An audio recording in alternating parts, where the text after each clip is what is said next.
is blonde. Yeah, on this weekend, get me some Heineken Drive. Yeah, I'm gonna enjoy my weekend.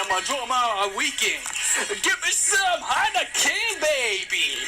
It's time to enjoy ourselves. A grind on the dance floor, we're going up the gas station. Oh yeah, getting on this grind, this Final Fantasy grind. I'm trying to enjoy my weekend and get my freak on. What's up, guys? You're kicking it off. It's About Time EX Turk back at you with the back-to-back video marathon. Now, this is something I wanted to get done, which I couldn't get done tomorrow. I had to get it done today from playing episode Ignis, and also because Square Enix has also teased out. They also teased out that they're gonna most likely possibly make the last DLC content episode Ardyn, where you play as Ardyn's store and you play as Ardyn. So, in celebration of that news as well, since Final Fantasy news is coming up, we're going to be talking about which one is the strongest Ardyn. Now, but why would you need to do that? There's only one Ardyn. Technically, there was actually multiples.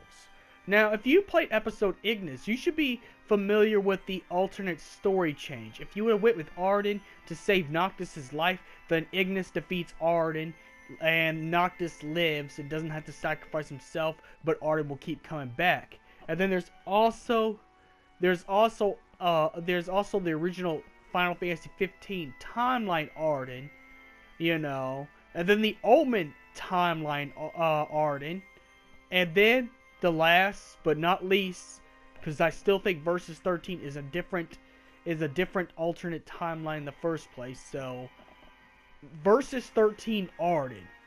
Now, to analyze everything, the only reason why Ardyn got bested in the original timeline when Noctis sacrifices himself after his ascension is because Noctis got Mary Sue powers by Bahamut through the 10 years of being in this 10-year stasis with the complete ring of Lucii, thus giving Noctis the ability to be a god.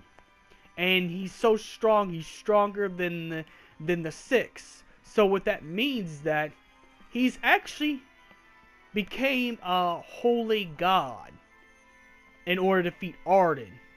Thus, Ardyn got beaten that timeline.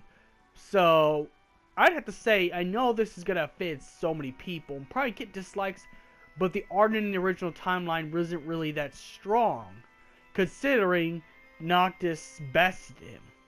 He was strong, but not strong enough to take out Noctis. And that's why the original Noctis and the original timeline was able to beat Noctis. He was able to beat Noctis pretty easily, so that's what happened. Noctis was able to beat him pretty easily. Now, talking about the other timelines, Omen timeline, of course he'd be stronger because Noctis gives into the darkness, thus creating Omen in that storyline after Lunafreya's death, or maybe Omen Noctis is not really Noctis at all. Have you ever came to think of it now, since we saw Ardyn's perfect transformations, Ardyn turns himself into Noctis and kills Lunafreya. So it happens just like the original timeline does, except Ardyn causes Lunafreya more pain by turning into Noctis and killing her. So, Ardyn in that time will be a little bit stronger, but not very much, because he's close to the original timeline Ardyn.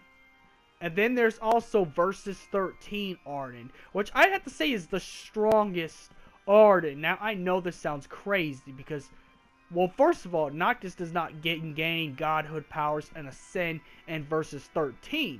He's just the original Noctis from the first game. Just different attitude and different style of how Noctis is portrayal. So, because Noctis does not get his Mary Sue powers, Ardyn would still be a step ahead, because he'd still have his immortality. But also, the twist that happened in Versus 13 when it was originally supposed to become Versus 13, Lunafreya, or Stella Nox Fleury, actually becomes the final boss. And then the rest, the game before that was all of Noctis trying to remember everything that happened up to that point. But Lunafreya, or better yet, this could be possible, and this is going to be in the theory category. maybe it wasn't Stella Knoxville Ray that actually was the final boss in Versus 13, even though it appeared that way. Maybe the reason why Ravis thought Noctis killed Stella in that timeline, because Ardyn turned himself into Stella, and turned him to so perfectly, since, you know, Stella's part of the Niflheim Empire, turned himself into Stella with no mistakes and no flaws, and pretty much caused Noctis a huge amount of pain after killing Stella. But what if it wasn't really Stella? What if it was Ardyn Lucius Kylie? Remember, Ardyn could turn to anybody. Ardyn has kind of the same powers as Genova, but in a better scale, because you could be able to tell a lot. You can't tell when Ardyn turns to somebody else. That's how come, you know, the second time Ardyn fooled Ravis as Noctis, you know, it worked really well, because this time Ardyn wasn't so transparent like he was when he was Gladiolus. And Ardyn would know more about Noctis than Gladiolus, for the fact that Ardyn's a Lucius Kylium, you know, that's his, you know, Noctis' greatest ancestor. But I'd have to say, the reason why I think that it's possible that the Versus 13 Ardyn's actually the strongest, because he'd still have the same powers, and stuff like that. But Noctis never ascends. Noctis stays the same way he does. And not only that, Noctis really does not want to kill Stella. Because, you know, Stella, well, I'm going to call her Luna Freya, because that's pretty much what she is. Luna Freya is the love of Noctis' life. So, Ardyn actually got smarter. But also the fact that Ardyn did not help Noctis in the world of Versus 13.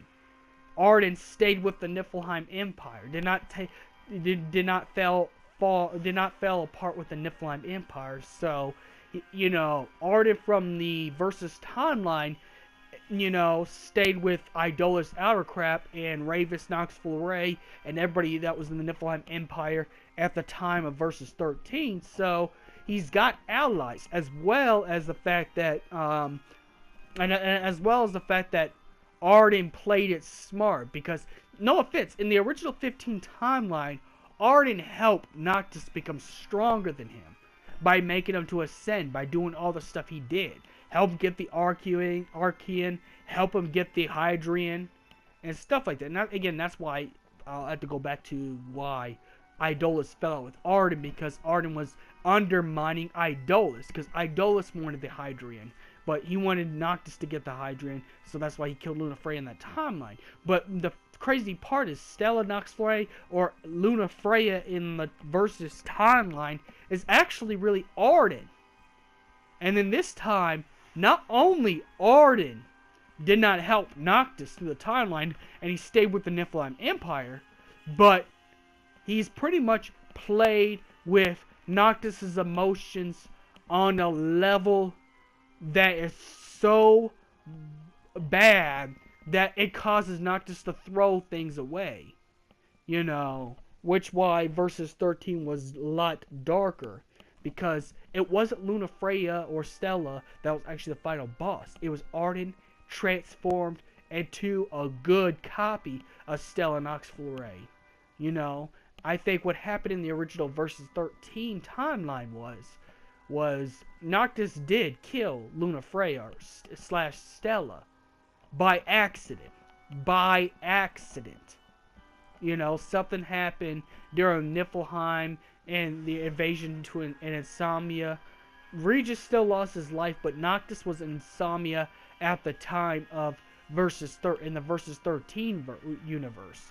So this time he actually killed Stella Knoxville Ray in the Crossfire. They fought Ravis because Ravis hated Noctis because of his sister's death, but it was an accident which caused Noctis to purposely forget things and have amnesia because of the PTSD that Noctis has suffered. So, you know what Ardyn decided to do in this timeline? Because Ardyn will still have the same powers as he did in Versus, since Versus 13 would be a different universe of Final Fantasy 15. Ardyn transformed himself into Stella as the final battle. So pretty much it hurt Noctis' emotions so greatly, but then later on Noctis probably figures out that Stella's not really Stella. that Stella was actually Ardyn all along. So Ardyn was actually smarter in the world of Versus. You know, he didn't fell out with the Niflheim Empire, and he didn't help destroy himself in Versus 13. You know, but he destroyed Noctis on the inside out, because I'm pretty sure that Noctis has probably suffered so much PTSD that Noctis ends up killing himself in the world of Versus, which I could see why they switched it as sacrifice himself to save the world in 15, because that would be too much of a dark ending if Noctis kills himself because he accidentally kills the love of his life. You know, because Ardyn tricked Noctis. So that's why I say Versus Ardyn is actually the most dangerous and strongest of all the Ardens. Because Ardyn played it smart and is still with the Empire and didn't help out Noctis to become stronger than him. You know? And Noctis stayed within Insomnia with that conflict. You know? So nonetheless, I'd have to say that the Versus 13 Ardyn is actually the strongest of all the Ardens because of his planning and his careful thing, and he didn't help Noctis become stronger than him. And that's my video for today. Tell me what you think of the comments below if you agree or disagree, and may the crystal be with you.